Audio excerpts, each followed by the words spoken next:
Update by Sheldan Nidle for the Spiritual Hierarchy and the Galactic Federation. 10 Dawn to Pax 7 It. Selamat Balik. We return. The process of transforming your world moves forward at its own divine pace. Meanwhile, the Ascended Masters intend to take this opportunity to expand on what they have labeled conscious governance. The next part of your journey in consciousness requires you to explore some new concepts about how your societies are to be organized. This new worldview would benefit from looking at how inner Earth and other such societies naturally bring about order to their lives. This involves what we call the 4 basic societal laws. The Divine gave these to us as we emerged from limited into full consciousness while still on Vega some 6 million years ago, and these laws have been an inspiration to us ever since. Every human society, as it approaches its full potential, is given these 4 sacred guidelines, and the time is coming for your earth-bound societies to be so blessed. We have asked your aid, guardians and cousins, to prepare a comprehensive overview of these 4 laws and their earthly history, so that you can more easily understand their significance to you. Galactic societies tend to organize themselves on 2 levels. The first is centered on the individual and her or his immediate community. The second level is an intricate system of highly specialized clans. The individual and the intertwined local community are paramount, and function as a large parenting and educational network, providing each person with the wisdom and training to carry out their clan-oriented life skills. Each recognizes their unique talents and is confident of being able to communicate their creative perspective via a fluid process to solve the clan's and the community's current problems. This type of confidence is built into a special parenting process so that individuals develop a strong sense of who they are and how best to fulfill their life contracts. They are encouraged daily to contribute their unique genius to the general welfare, thus creating a natural flow that becomes the basis for fluid management. More on this subject is to follow later. Blessings, dear ones. We come today to continue our discussion with you on the essentials of conscious governance. The crucial word here is consciousness. As humans grow in consciousness, we become more aware of the spiritual nature of physicality. We see that all things are grounded in spirit and notice the way all things are uniquely connected to one another. We observe that a special pattern set forth by heaven governs the way life works.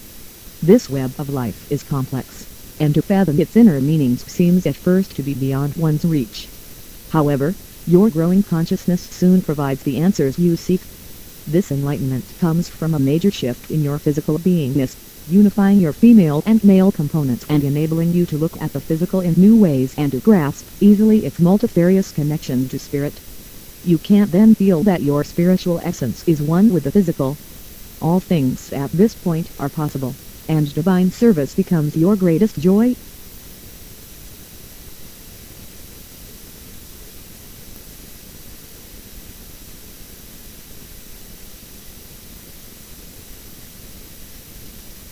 In this state, you easily perceive the shortcomings of government as it is practiced here.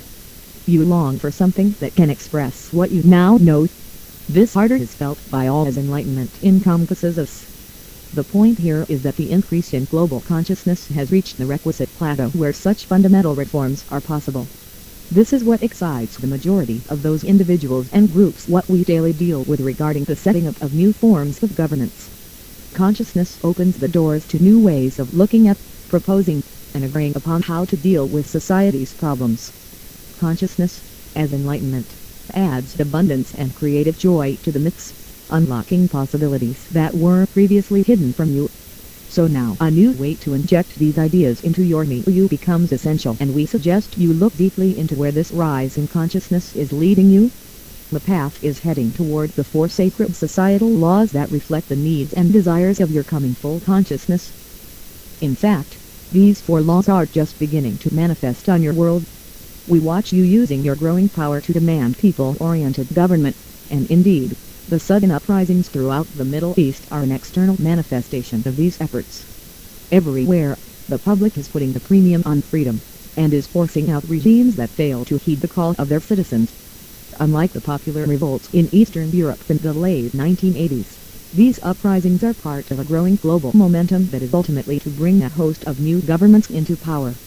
These temporary rulers are to announce publicly the vast reforms just recently agreed to by a special conference in Europe.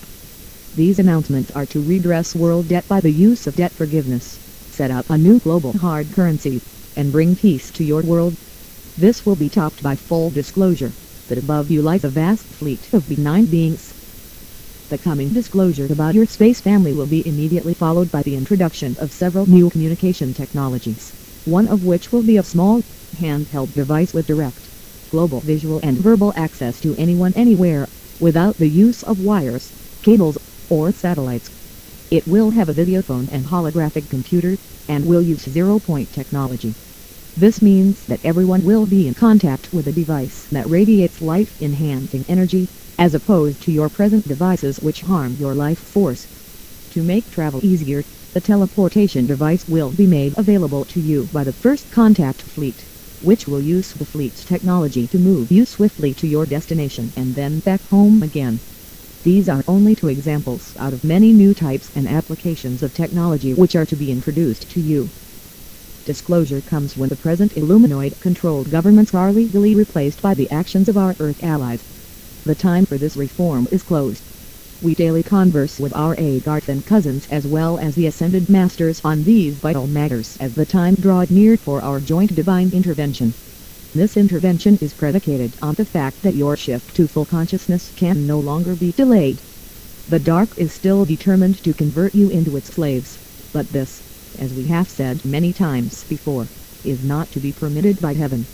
Our fleet came here to complete the mission, and this shift in consciousness for Gaia and you is now to be manifested by us. This is a solemn declaration that we make. The evil on this world needs to be abolished, and it needs to be done now.